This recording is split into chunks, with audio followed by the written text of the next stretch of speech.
आश्चर्यवाचक शब्द खांडवम स्वर्ग के राजा इंद्र का सुरक्षित वन अग्निदेव को अदाम प्रदान किया इंद्रम इंद्र को च भी सहित अमरगणम देवताओं को तरसा कौशल के साथ विजित्य जीत कर लब्धा प्राप्त करके सभा भवन मय द्वारा निर्मित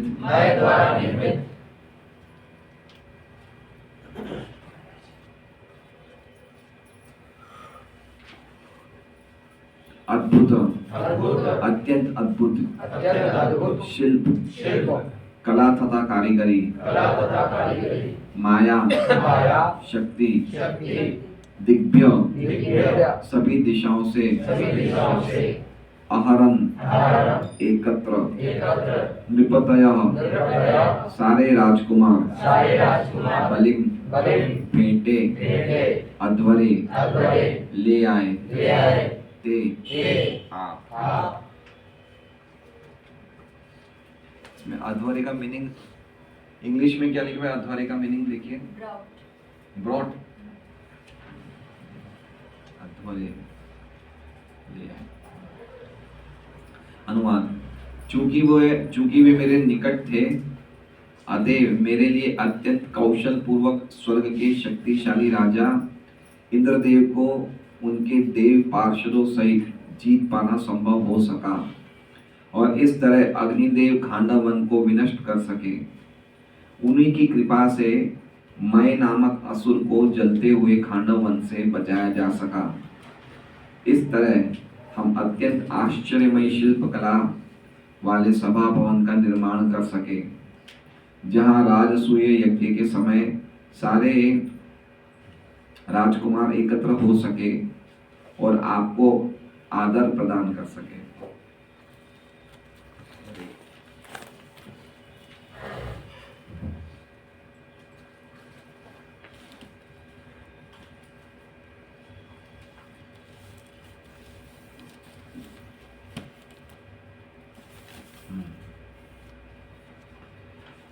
ओम अज्ञानतिमिरान्धस्य ज्ञानाञ्जनशलाकया चक्षुरुन्मिलितं येन तस्मै श्रीगुरुवे नमः। नाम श्रेष्ठमहमपि शचिपुत्रमत्मस्वरूपं तस्याः गुरुकुलमातुः पुष्टवाटिं राधाकुलमणिवरं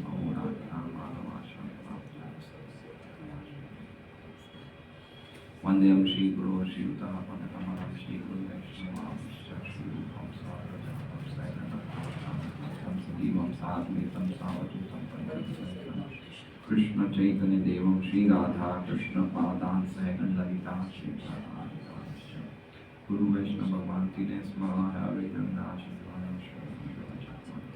हरे कृष्णा कृष्णा कृष्णा हरे हरे हरे राम राम राम हरे हरे। पूना लंडू नहीं है यहाँ पे लक्ष्मी जी को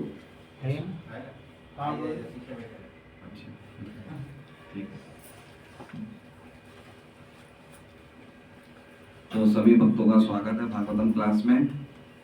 तो अर्जुन सब भगवान ने जो जो उन पे अनुग्रह किए उनको सब स्मरण कर रहे हैं। तो कल हमने देखा कि किस प्रकार अर्जुन द्रौपदी को जीत के लाए भगवान की कृपा से, और आज हम देखेंगे कि किस प्रकार उन्होंने कल जैसे बताया कि उन्होंने बड़े बड़े राजाओं को हरा दिया स्वयंवर के अवसर पे, है ना। उनकी शक्ति को हरा दिया। आज हम देखेंगे कि उन्होंने भगवान की कृपा से बड़े बड़े देवताओं को भी हरा दिया अर्जुन ने। तो यत् सन्निधाव अहम उ, यत् मतलब भगवान श्री कृष्ण, यत् मतलब भगवान श्री कृष्ण के, सन्निधाव मतलब पास होने से मतलब उनके साथ में, उनके संग में, सन्निधान मतलब उनके एसोसिएशन में। अहम, अहम मतलब कौन हुए? अर्जुन। और ऊ का मतलब होता है कितने आश्चर्य की बात है ना? कितने आश्चर्य की बात पूरा बोलने के बदले खाली ऊ बोलते तो चलता है। ये संस्कृत की एक ब्यूटी है कि एक छोटे से शब्द में बहुत बड़ा अर्थ आ गया। ऊ का अर्थ क्या हुआ? कितने आश्चर्य की बात है।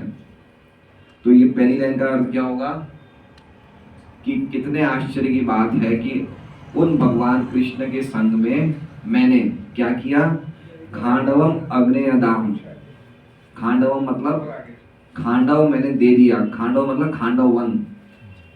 खांडव वन किनकी सुरक्षा में था? इंद्र की सुरक्षा में था। इंद्र का सुरक्षित वन था। इंद्र खांडव वन के इंचार्ज कौन थे? इंद्र। देखिए मीनिंग में क्या लिखा हुआ है, स्वर्ग के राजा इंद्र का सुरक्षित वन, है ना? लेकिन अर्जुन के इतनी डेयरिंग थी कि वो स्वर्ग के राजा इंद्र का वन था, लेकिन उन्होंने किसको दे दिया?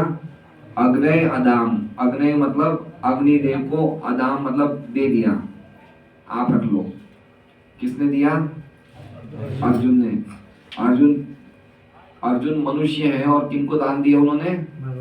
देवता को। देख लिया आपने?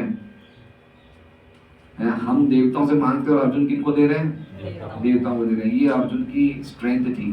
किनके द्वारा? यन सन्निधाव, भगवान कृष्ण के खाली पास में होने से।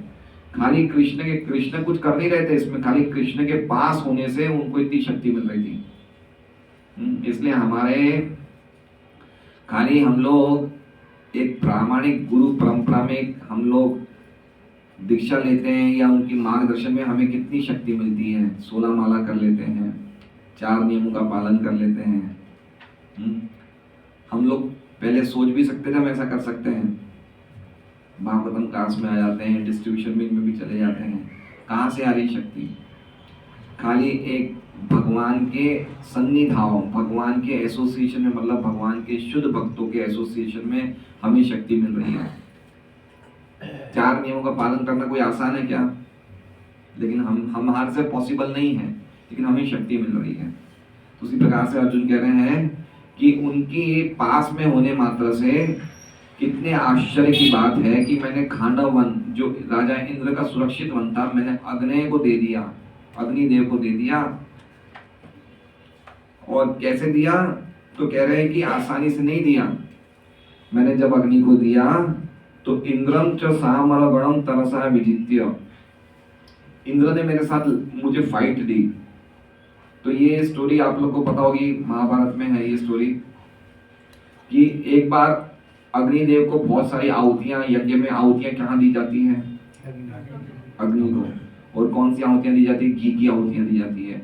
तो एक बार कुछ ज्यादा एक्सेस घी आहुतियों में डाल दिया गया, तो उससे अग्निदेव को क्या हो गया? अपच हो गया। उनके जो मंदाग्नि बोलते हैं ना, मंदाग्नि, उनके पेट की जो अग्नि जठराग्नि होती है जिससे सब कुछ डाइजेस्ट हो जाता है, वो हल्की पड़ गई, तो उनको इनडाइजेशन हो गया। तो उस अग्नि को बढ़ाने के लिए उनके मन में विचार आया कि मैं खांडवन को जला दूं। किसको जला दूं? तो उससे मेरी अग्नि वापस प्रज्वलित हो जाएगी। और अग्निदेव है, उनका कार्य ही जलाने का है। तो उन्होंने खांडवन को बार बार जलाने का प्रयास किया, लेकिन इंद्र क्या करते थे? ऊपर से बारिश गिरा देते थे। तो इस प्रकार से अग्निदेव ने जलाया, इंद्रदेव बारिश गिराते थे। तो अग्निदेव परेशान हो गए। अग्निदेव ने अर्जुन की मदद मांगी, तो अर्जुन ने उन्हें एश्योरेंस दिया कि अब आप जलाइए, इंद्रदेव कुछ नहीं कर पाएंगे, मैं हूं आपके पास। तो जैसे ही अग्निदेव ने खांडवन को जलाया, इंद्र ने जैसी बारिश करी, तो अर्जुन ने पूरे खांडवन में ऐसा एक बाणों का एक पूरा पिंजरा बनाया कि एक बूंद भी खांडवन के अंदर नहीं आ सकी। देख रहे हैं आप? ये अर्जुन की पावर थी, शक्ति थी जो उन्हें भगवान से मिल रही थी। तो इस प्रकार से पूरा का पूरा खांडवन अग्निदेव ने जला दिया। और जब इस प्रकार से हुआ तो इंद्र बड़े क्रोधित हो गए और इंद्र ने क्या किया? अर्जुन को युद्ध के लिए आए। तो इंद्रम च लिखा हुआ है, इंद्रम च। तो इंद्र अकेले नहीं आए, क्योंकि इंद्र स्वर्ग के राजा हैं। तो इंद्र जब आते हैं तो उनके साथ उनके अलग अलग देवता असिस्टेंट्स भी आते हैं। तो इसलिए लिखा है सामर नाम, सा मतलब साथ में, और अमरगणम मतलब अमर किन्हें कहा जाता है? देवताओं को। तो देवता अमर है क्या? तो अमर क्यों कहा गया है? उनकी आयुष्य बहुत ज्यादा लंबी होती है। रामाचार्य प्रभु आप बता सकते हो कि कितनी आयुष्य है देवताओं की? 10,000 साल। और उनके साल कैसे होते हैं? अपने एक साल और अपने एक साल उनका एक दिन। अपना एक साल उनका एक दिन। हमारे 6 महीने उनके 12 घंटे, हमारे एक साल उनका एक दिन। और इस प्रकार से वो 10,000 साल जीते हैं। तो एक तरह से उनकी आयुष्य जो है, उनको ज्यादातर देवताओं को कभी कभी अमर कहा जाता है। अमर मतलब बहुत लंबी आयुष्य है। मृत्यु तो उन्हें भी आती है, लेकिन लंबी उम्र है। तो कह रहे हैं इंद्रम च सामरधनम तरसा विजित्य। तरसा मतलब बड़ी कौशलता से, बड़ी होशियारी से, विजित्य, विजित्य मतलब जीत्य नहीं है, क्या है? विजित्य। विजित्य मतलब कोई बहुत ही नेक टू नेक फाइटिंग नहीं हुई, टफ फाइटिंग नहीं हुई। कैसी फाइटिंग हुई? बड़ी आसानी से हरा दिया। समझ रहे? संघर्ष नहीं करना पड़ा युद्ध में।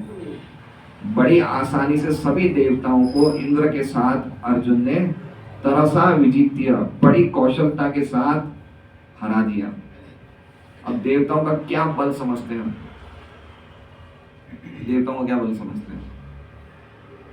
सबसे बड़ी शक्तिशाली देश आज की तारीख में कौन सा है? अमेरिका के पास ऐसे ऐसे हथियार हैं जो सबसे ज्यादा शक्तिशाली देश है। लेकिन अमेरिका में भी कभी कभी बड़े बड़े वो आते हैं, हवा के तूफान आते हैं, तो अमेरिका की आर्मी भी कुछ नहीं कर पाती है। उसे क्या बोलते हैं? अभी आया था एक एलिना बोलते हैं, क्या बोलते हैं? अलग अलग नाम होते हैं, है ना? या समझ लीजिए कि कभी ये ऐसे हवा के बवंडर से आते हैं, या कभी कभी पानी के कोई तूफान आते हैं। याद है कुछ नाम? सुनामी। तो ये सुनामी किसके द्वारा भेजा जाता है? जल देवता के द्वारा। और हवा के जो तूफान है किनके द्वारा भेजे जाते हैं? तो एक एक देवताओं के पास इतनी शक्ति की पूरी धरती को डुबा सकते हैं या उड़ा सकते हैं, एक एक देवता के पास, है ना? तो जब इस प्रकार के तूफान आते हैं तो अमेरिका का पूरा आर्मी और मिलिट्री पावर भी कुछ नहीं कर पाता है, ठीक है? लेकिन अर्जुन ने ऐसे सभी देवताओं को कंट्रोल कर दिया। आप समझ सकते हैं कि अर्जुन का की क्या, अर्जुन को भगवान के एसोसिएशन में क्या शक्ति मिल रही थी कि एक नहीं, इंद्रम च सामरगणम तरसा विजित्य। तरसा मतलब बड़ी होशियारी से, और विजित्य मतलब आसानी से हरा दिया। तो ये हरा दिया तो क्या मिला? लब्धा सभा। उन्हें सभा मिली। क्या मिली? सभा। सभा मतलब उन्हें बहुत ही अद्भुत एक पार्लियामेंट्री हाउस मिला। सभा का क्या बताया है? सभा भवन मिला। तो इस जब ये अग्नि देव जब ये जला रहे थे खांडावन, तो उसमें मय दानव नाम का असुर रहता था। तो मय दानव के पीछे 2 जने पड़े थे। एक तो अग्निदेव भी पड़े थे क्योंकि अग्नि को जलाना था, और दूसरा भगवान का सुदर्शन चक्र भी पड़ा था क्योंकि असुर था, भगवान को उसका वध करना था। तो अग्निदेव से बचने के लिए और भगवान के चक्र से बचने के लिए मय दानव ने किसकी शरण ली? अर्जुन की। तो अर्जुन की शरण लेने के कारण ना तो भगवान उसे कुछ कर सके, ना ही अग्निदेव कुछ कर सके, तो मय दानव बच गए। तो लिखा है लब्धा सभा, ये सभा भवन प्राप्त हुआ। अर्जुन कह रहे हैं युधिष्ठिर को कि हमें ये लब्धा मतलब मिला, सभा भवन मिला। किसने बनाया? तो कह रहे हैं मय दानव के द्वारा बनाया गया सभा भवन मिला। और कैसा था? अद्भुत शिल्प माया।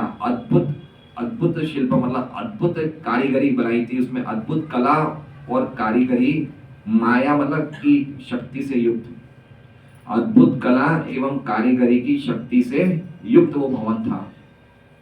समझ रहे बात को? इतना अद्भुत भवन था वो। तो ऐसा सभा भवन हमें प्राप्त हुआ, ऐसा अर्जुन कह रहे हैं। और ऐसे सभा भवन में जब दिग्भ्यो अहरन नृपतयो बलिमध्वरे थे, दिग्भ्यो मतलब अलग अलग दिशाओं से, अहरन एकत्रित किया, किन्होंने? नृपतयो राजाओं ने। क्या एकत्रित किया? बलिम मतलब प्रेजेंटेशंस, गिफ्ट। और किसको दिए? ते मतलब आपको दिए। कौन किनको दिए? युधिष्ठिर महाराज को। कौन कह रहे हैं? अर्जुन कह रहे हैं कि जब आपका ऐसा सभा भवन बना और उन्होंने मैदानों ने हमें गिफ्ट दिया, तो उसी टाइम अध्वर्य का अर्थ इसमें अब लिखा है ले आए, लेकिन एक्चुअली में श्रीधर स्वामी बता रहे हैं अध्वर्य का अर्थ है राजसूय यज्ञ। अध्वर्य का अर्थ क्या है? राजसूय यज्ञ। तो इसमें कुछ ये अर्थों में कुछ गड़बड़ है। तो कह रहे हैं कि युधिष्ठिर महाराज को कि राजसूय यज्ञ के समय सभी अलग अलग दिशाओं से राजा भेंट लेके आए थे, वो उन्होंने आपको दी। दिव्यो आहरन नृपतयो बलिम अध्वरेते। तो इसलिए अर्जुन ये बताना चाहते हैं कि भगवान की कृपा से आप पे भी कितने उपकार हुए और मुझ पे भी कितने उपकार हुए। ते का मतलब आपके लिए भी इतनी चीज बताई। मतलब ये बहुत बड़ी बात है ना कि कोई भी क्षत्रिय जल्दी से किसी का आधिपत्य स्वीकार नहीं करते। तो इतने सब क्षत्रिय तैयार हो गए किनके सबऑर्डिनेशन में काम करने के लिए, किनके अंतर्गत काम करने के लिए? युधिष्ठिर महाराज के। क्षत्रियों में ईश्वर भाव होता है। ईश्वर भाव का मतलब वो जल्दी से झुकते नहीं है।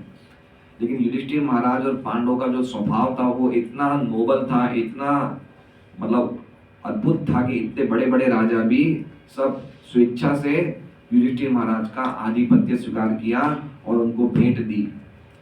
क्योंकि उनको भी आश्चर्य लगा कि इतना अद्भुत सभा भवन कैसे आया। तो जैसे अपने कोई बड़े घर में जाए तो मुझे लगे किसका घर है भाई, ऐसा कैसा घर बना दिया। तो जब वो लोग राजसूय यज्ञ में आए तो उन्होंने देखा सभा भवन, और सभा भवन देखा तो उन्हें पता चल गया कि भाई इस तरह से अर्जुन ने मैं दानव को बचाया, ऐसे खांडव वन में अग्नि जलते टाइम। तो कोई लोगों को पता तो चलता ही है ना, कोई भी सूरत पे कोई बड़ा काम होता है तो लोगों को पता चल जाता है। तो उसी प्रकार से इतना अद्भुत कार्य किया अर्जुन ने खांडव वन में, अग्निदेव के द्वारा अग्निदेव को दे दिया, मैं दानव को बचाया। तो लोगों को पता चल गया कि इस तरह से मैं दानव ने इतना अद्भुत सभा भवन बनाया। तो लोग आपस में चर्चा करें, उनकी बढ़ाई करी अर्जुन की और पांडवों की। नहीं, सुधर्मा नहीं है, ये दूसरा है। ये सभा भवन दूसरा है। सुधर्मा तो द्वारका में था। ये सभा भवन वो है जिसमें दुर्योधन गिर गए थे। ये मतलब इसमें लिखा है ना अद्भुत शिल्प माया, मतलब अत्यंत कौशलता से, कारीगरी से और शिल्प से, मतलब टेक्नोलॉजी। प्रभुपाद तात्पर्य क्या बोलते हैं कि इतनी टेक्नोलॉजी से बनाया गया था ये भवन कि इसमें मतलब जैसे कहते हैं टेक्नोलॉजी, मतलब चमत्कार होते थे इस भवन में। इस प्रकार का भवन बनाया था ये। तो अर्जुन को ये नहीं चाहिए था ये भवन। अर्जुन को ये टेक्नोलॉजी वाला भवन नहीं चाहिए था। क्यों नहीं चाहिए था? क्योंकि कलयुग में तो अपने आप टेक्नोलॉजी आ ही जाएगी, है ना। टेक्नोलॉजी ज्यादा भक्तों को टेक्नोलॉजी या ये इससे भक्त दूर रहते हैं। लेकिन भगवान के कहने पे अर्जुन ने स्वीकार कर लिया। तो अर्जुन नहीं चाहता था कि ऐसा हमें भवन बने। प्रभुपाद जी तात्पर्य बताएंगे। तो ये समझ गए आप लोग अर्थ पूरा, कि जिनके मात्र पास होने से मैंने इतना आश्चर्यजनक कार्य किया कि मैंने खांडव वन अग्निदेव को प्रदान कर दिया, और उसके कारण मैंने इंद्र और उनके सभी देवताओं को आसानी से हरा दिया। और उस अग्नि में मैं दानव भी बच गए, इसलिए उन्होंने हमें एक भेंट दिया, सभा भवन, जो अद्भुत शिल्प और कारीगरी से युक्त बना हुआ था। और उस समय अलग अलग दिशाओं से बड़े बड़े राजाओं ने राजसूय यज्ञ में आपको भेंटें दी।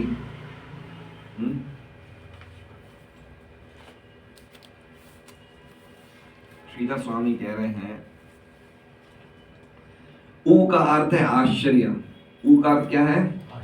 आश्चर्य। ऊ का मतलब ही होता है कि आश्चर्यचकित बात है।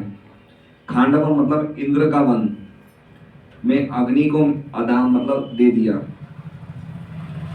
खांडव वन की अग्नि के दौरान मैं दानव की अर्जुन द्वारा रक्षा हुई, इसलिए मैं दानव ने एक सभा बनाई जो अर्जुन को और पांडव को दे दी, जो अद्भुत शिल्प रूप माया से बनी थी।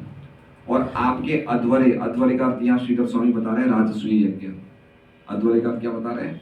राजसूय यज्ञ। तो एक्चुअल में अध्वर्य का अर्थ ये होना चाहिए। अब इसमें कैसे ले आए लिखा है समझ में नहीं आ रहा तात्पर्य।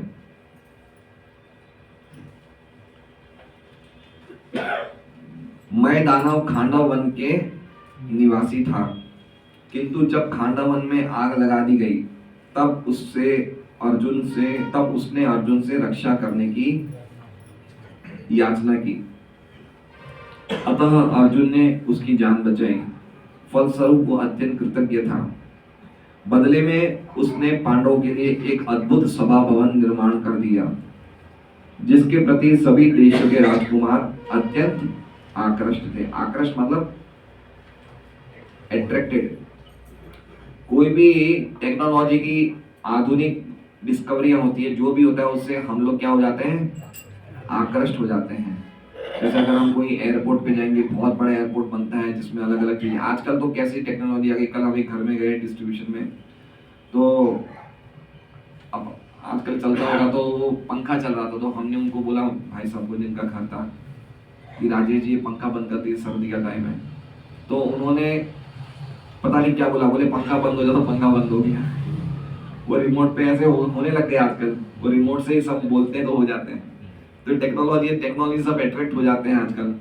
तो ऐसी बहुत सी चीजें हो गई है। बटन दबाने से एसी चालू हो जाता है, एसी बंद हो जाता है, पंखा चालू हो जाता है, लाइटें चालू हो जाती है, लाइटें बंद हो जाती है। तो सब राजा आकृष्ट हो गए ये भवन देख के, सभा भवन देख के। उन्होंने पांडवों की अलौकिक शक्ति का अनुभव किया, और अलौकिक शक्ति मतलब उनको सब समाचार मिली, किस प्रकार इन्होंने इंद्र से युद्ध किया, इंद्र को हरा दिया और अग्नि को ये प्रदान कर दिया, सब समाचार मिल जाते हैं। तो उनको बड़ा पता चला कि कितनी अलौकिक शक्ति है पांडवों के पास। और सबों ने बिना ईर्ष्या या झिझक के महाराज को भेंटे, है ना। बिना ईर्ष्या मतलब वो पूरी तरह से खुश थे कि हम यहाँ, महाराज युधिष्ठिर के मार्गदर्शन में उनको बड़ी खुशी हुई राजाओं को, तो उन्होंने भेंटे दी।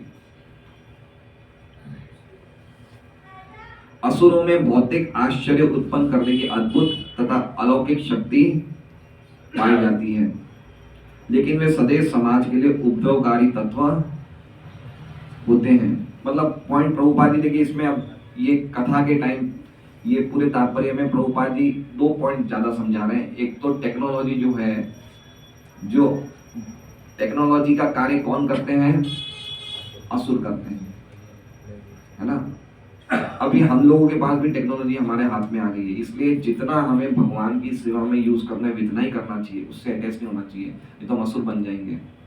असुरों का काम है टेक्नोलॉजी का निर्माण करना। किसका, ये मैं दानव ने टेक्नोलॉजी बनाई ना, तो टेक्नोलॉजी को इंट्रोड्यूस करना किसका काम है, असुरों का, है ना। ये पॉइंट समझना चाहिए। प्रभुपाद जी कह रहे हैं कि जितनी भी आधुनिक टेक्नोलॉजी हम देखते हैं, ये सब किसने निर्माण करी है, असुरों ने।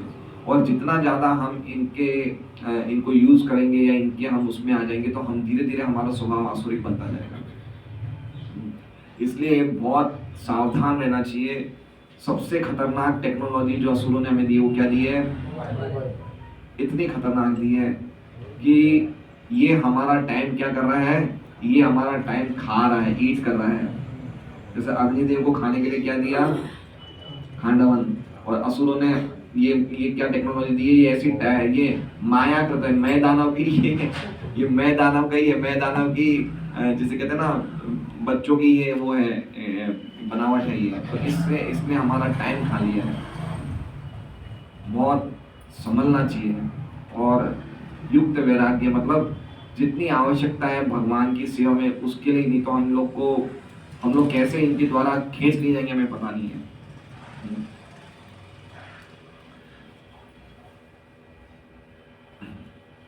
आजकल तो ऐसी गाड़ियां भी निकल रही है जो अगर ड्राइवर नहीं भी चलाएगा तो चलेगी। ऐसी अमेरिका में तो निकल गई ऐसी गाड़ियां, सुना है विजय जी आपने, टेस्ला, हाँ। तो ऐसी गाड़ियां निकल गई है कि आप खाली उसमें भर दो पहले से प्रोग्रामिंग, तो अपने आप चलती रहेगी। तो ऐसी चीजें निकल रही है, तो हम लोग तो बहुत जल्दी अटैच हो जाएंगे इन चीजों में। अगर हम भक्ति में दृढ़ नहीं है तो इन चीजों से हम बहुत ज्यादा अटैच हो जाएंगे। तो हमें सावधान रहना चाहिए। बहुत से ऐसे हो रहे हैं, क्या कहते हैं, ये सब नई चीजें, टेक्नोलॉजी बन रही है अलग अलग। मैं तो खाली बहुत कम आपको उदाहरण दे रहा हूँ, हमारे रहन सहन में, खान पान में, जाने में। अभी देखिए ये भी एक टेक्नोलॉजी है। पहले सोचिए कि आज से 30 साल पहले जब मोबाइल नहीं थे, तो टिकटें हम रेलवे की टिकटें कहाँ बनाते थे? रेलवे स्टेशन में जाते थे ना, है ना। ना तो उस टाइम कंप्यूटर हुआ करते थे, और उस टाइम ऐसी सिस्टम हुआ करता था कि मान लीजिए अगर हम सूरत रहते हैं, अब अगर हमें बम्बई से दिल्ली की टिकट बनानी है तो सूरत से नहीं बनती, वो पता है, वो बॉम्बे से बनेगी। याद है, मुझे याद है, बहुत छोटा था मैं जब गया था एक बार टिकट बनाने के लिए, तो वो अलग अलग तारीखों पे वो लाल लाल चीजें लटकी रहती है, तो हमें दूर से पता चलता है कि इस तारीख को सीट खाली है इस ट्रेन में। और फिर वो टिकटें भी ऐसी होती थी, वो थोड़ी सी मोटी मोटी कार्डबोर्ड जैसी टिकटें होती थी, उस पे वो सिक्का मशीन से वो करते थे। तो अब देखिए, हम लोग अब सोच भी नहीं सकते कि ऐसा जमाना भी हुआ करता, लेकिन ज्यादा लंबा टाइम नहीं हुआ है। कितना टाइम हुआ है? मेरे हिसाब से 96 में मोबाइल शुरू हुए थे, 96 में, 1996 में। मोबाइल से तो टीवी, एसी सब चालू हो गए। हाँ, मैं वही बता रहा हूँ कि इससे पहले भी सब लोग रहते ही थे ना भाई। 1996 में पहली बार बीपीएल के मोबाइल आते थे, बीपीएल और वो अलग अलग कंपनियां, नोकिया से भी पहले बीपीएल के आए थे, और एक और कोई थी कंपनी। तो वो उस टाइम 8 रुपए आउटगोइंग कॉल 8 रुपए की थी, 4 रुपए की इनकमिंग कॉल थी। तो कहने का मतलब ये कि वो छोटे छोटे मोबाइल, ये स्मार्टफोन आए मेरे हिसाब से 2005 से, नहीं 2013-14 से है स्मार्टफोन, जिसमें व्हाट्सएप की ये सब चीजें आई, ये सब चीजें 2016 से शुरू हुई। लेकिन इसके पहले भी टिकटें बनती थी, लोग आते जाते थे, सब कुछ तो होता ही था। क्या चीज नहीं होती थी? अब देखिए, अब अटैचियों में 4 व्हील लगने लग गए हैं, ठीक है, तो व्यक्ति को ज्यादा वजन नहीं उठाना पड़ता है, ऐसे घुमाता तो अटैची इजीली चलती है। लेकिन पहले ट्रंक चलते थे, लोहे के ट्रंक हुआ करते थे, है ना। 1984 के पहले पानी की बोतलें नहीं होती थी, मिनरल वाटर की बोतलें, तो हम अपनी अपनी झाड़ियां भर के जाते थे। तो ऐसा नहीं था कि इतने सालों से कोई व्यक्ति मर रहा था, ऐसा नहीं था, सब कुछ चल ही रहा था। लेकिन आज हम इन चीजों पे इतना ज्यादा आश्रित हो गए हैं कि आज कोई भी व्यक्ति गाड़ी में बैठता तो गाड़ी में बैठते ही एसी चालू करता है। देखा हम लोग कितना ज्यादा टेक्नोलॉजी पे आश्रित हो गए, और ये बहुत खतरनाक है, क्योंकि अल्टीमेटली ये विनाश कर देगी, अल्टीमेटली कंप्लीटली विनाश हो जाएगा, सभ्यता का विनाश हो जाएगा। प्रभुपाद यहाँ लिख रहे हैं कि असुरों में भौतिक आश्चर्य उत्पन्न करने की अद्भुत तथा अलौकिक शक्ति पाई जाती है, लेकिन वे सदैव समाज के लिए उपद्रवकारी तत्व होते हैं। उपद्रवकारी मतलब कभी भी उसका गलत उपयोग हो ही रहा है। धीरे धीरे आगे जाके हर एक देश इतने बड़े बड़े न्यूक्लियर वेपन्स बना रहा है, कभी किसी के दिमाग में मच्छर आ गया तो पूरा देश ही खत्म हो जाएगा। न्यूक्लियर वेपन से तो पूरा दुनिया खत्म हो सकती है। जैसे यूक्रेन और रशिया में मच्छर आगे लड़ रहे हैं काफी टाइम से। तो ऐसे कभी भी किसी का दिमाग, क्योंकि व्यक्ति तो रजोगुण और तमोगुण में 99.99% लोग तो रजोगुण तमोगुण में, कभी उसका दिमाग घूम गया, कुछ भी वेपन छोड़ सकता है, बैठे बैठे कहीं से भी छोड़ सकता है। तो हम लोग कहाँ बैठे हैं?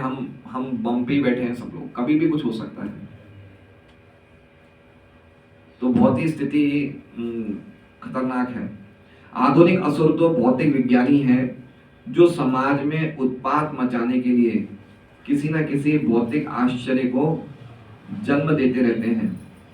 उदाहरणार्थ, परमाणु हथियारों के निर्माण से मानव समाज में कुछ खलबली मची है।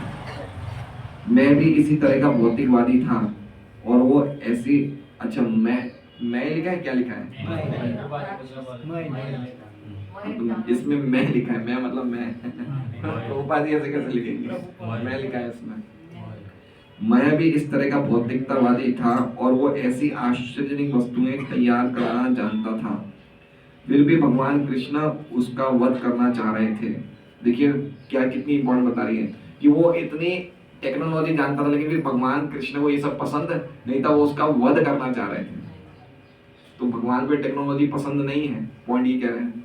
जब अग्नि तथा भगवान कृष्ण का चक्र दोनों ही उसका पीछा कर रहे थे, तो उसने अर्जुन जैसे भक्त की शरण ग्रहण की, और जिसने भगवान श्री कृष्ण की क्रोधाग्नि से उसे बचा लिया। अतः भगवान के भक्त भगवान से अधिक दयालु होते हैं, और भक्तिमय सेवा में भक्त की दया का महत्व भगवान से भी अधिक होता है। देखिए 2 इंपॉर्टेंट पॉइंट बताए प्रभुपाद जी ने। क्या बताए? एक तो टेक्नोलॉजी का, और दूसरा क्या बताया कि भक्त की कृपा बहुत विशेष होती है, मतलब भगवान से भी ज्यादा भक्त दयालु होते हैं। तो भगवान हमें शरण देने में लेट करते, लेकिन भक्त तुरंत दे देते हैं। देखिए अभी अभी हम लोग कोई शुद्ध भक्त प्रामाणिक गुरु हमें दिखते हैं और हम उन्हें बोलते हैं कि हम आपकी शरण में आना चाहते, तो हमें शरण दे देते हैं। भगवान के पास डायरेक्ट जा सकते हैं क्या? नहीं जा सकते। तो गुरु जो है वो, या कोई शुद्ध भक्त होते हैं, वो इतने कृपालु होते हैं कि वो भगवान की सेवा में हमें लगाते हैं। और जब तक हमारे पास गुरु हैं और हम उन गुरु के आदेशों का पालन कर रहे हैं, तो भगवान ने हमें स्वीकार किया है। तो इस तरह से समझना चाहिए। वैष्णव झाड़िया वैष्णव सेवा निस्तार पायछे के बाद, है ना। अगर हम वैष्णव की सेवा छोड़ देंगे तो हमारा तो निस्तार होना संभव ही नहीं है। तांडेरा चरण से भी भक्त सनेवास, इतना इंपॉर्टेंट है। शुद्ध भक्तों का एसोसिएशन इतना इंपॉर्टेंट है, इतना जरूरी है। जब अग्नि तथा भगवान दोनों ने देखा कि असुर को अर्जुन ने शरण दे रखी है, तो उन्होंने उसका पीछा करना बंद कर दिया। इस असुर ने अर्जुन के प्रति कृतज्ञता का अनुभव करते हुए अर्जुन की सेवा करनी चाहिए, लेकिन अर्जुन ने बदले में कुछ भी लेने से इनकार कर दिया। किंतु भगवान कृष्ण मय दानव से प्रसन्न हुए, क्योंकि उसने भक्त की शरण ग्रहण की थी। देखा कितनी इंपॉर्टेंट बात है। और अगर हम एक शुद्ध भक्त की शरण ग्रहण करते तो भगवान प्रसन्न होते हैं।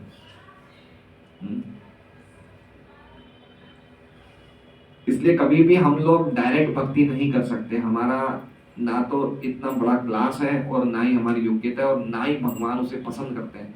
भगवान आदि पुराण में बोलते हैं कि जो व्यक्ति ऐसा बोलता है कि मैं कृष्ण का भक्त हूँ, वो मेरे भक्त नहीं है। लेकिन जो ऐसा बोलता है कि मैं भगवान के भक्तों का भक्त हूँ, वो मेरे भक्त हैं। तो भगवान डायरेक्ट भक्ति को अप्रिशिएट नहीं करते हैं। भक्तों की सेवा करना है क्या है? गोपी बरतु पद कमल और दास दासानुदास। इसलिए हर एक को एक कोई ना कोई सीनियर डिवोटी के मार्गदर्शन में रहना चाहिए, वो सीनियर डिवोटी को उसके सीनियर डिवोटी के मार्गदर्शन में रहना चाहिए। ऐसे परंपरा में रहना चाहिए। हमें कभी ये नहीं सोचना चाहिए कि अब मैं भक्ति में ऊंचा हो गया हूँ, अब ये प्रभु जी से मेरा क्या लाभ लेना है, अब मैं डायरेक्ट गुरु से संपर्क रखूंगा, जो भी मुझे बात करनी है सीधा गुरु से करूंगा। तो आगे जाके वही व्यक्ति ऐसा भी सोच सकता है कि अब इन गुरु से मेरा क्या लेना देना है, मैं तो डायरेक्ट प्रभुपाद से संपर्क रखूंगा। जैसे ये करते हैं अक्षय पात्र वाले ऋतिकवादी, ये गुरु को स्वीकारने, इनके लिए गुरु कौन है? सीधा शील प्रभुपाद है। ये कोई कैंडिडेट को दीक्षा भी दिलवाते तो किससे दिलवाते हैं? प्रभुपाद जी से। प्रभुपाद जी मूर्ति के सामने दीक्षा दिलवा देते हैं। तो आगे जाके उसके मन में ये भी भावना आ सकती है कि प्रभुपाद जी से क्यों, मैं तो सीधा रूप गोस्वामी के पास जाऊंगा। तो ये बहुत ही खतरनाक भावना है कि हमारे सीनियर डिवोटीज को ट्रांसग्रेस करके, उनको ओवरपास करके और ऊपर जाना हो। ये भावना बहुत ही खतरनाक है। इसलिए अच्छा है कि हम भक्तों के अंडर में रहें और उनके अंडर में उनके आदेशों का पालन करें।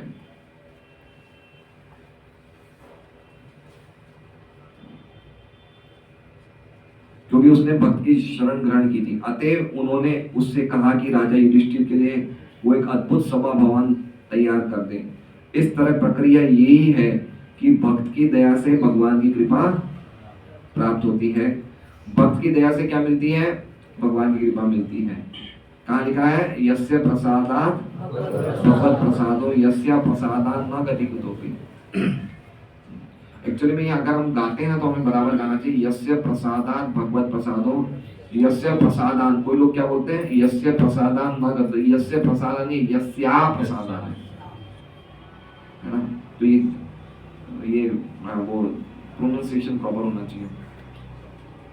इस तरह प्रक्रिया है कि भगवान की दया से भगवान की कृपा प्राप्त होती है, भक्त की दया से भगवान की कृपा प्राप्त होती है और भगवान की कृपा से भगवत भक्त की सेवा करने का अवसर मिलता है। तो अगर हम कोई भक्तों की सेवा में लगे तो ये भगवान की कृपा हम पे चालू है, और अगर हम भक्तों से झगड़ा कर रहे हैं तो भगवान अपनी कृपा खींच रहे हैं। ये समझना चाहिए पॉइंट कि भगवत भक्त की सेवा करने का अवसर मिलता है तो हमें समझना चाहिए कि भगवान की कृपा हम पे है।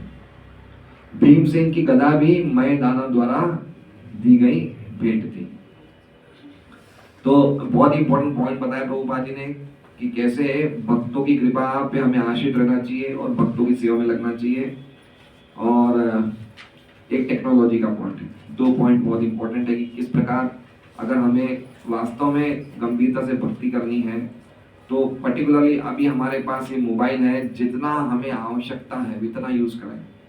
तो हमारे काफी ऐसे भक्त हैं जो ब्रह्मचारी हो, ये मोबाइल के चक्कर में ही उनका भक्ति में जीवन जो है गड़बड़ा गया। वो ब्रह्मचारी या गृहस्थ जो भी हैं, तो बहुत ही खतरनाक चीजें टेक्नोलॉजी है और टेक्नोलॉजी का भी हम यूज कर सकते हैं भगवान की सेवा में, लेकिन अपने मनोरंजन या अपनी इंद्र तृप्ति के लिए नहीं तो वो हमारे जीवन में उपद्रव उत्पन्न कर देगा। हरे कृष्णा। हरे कृष्ण।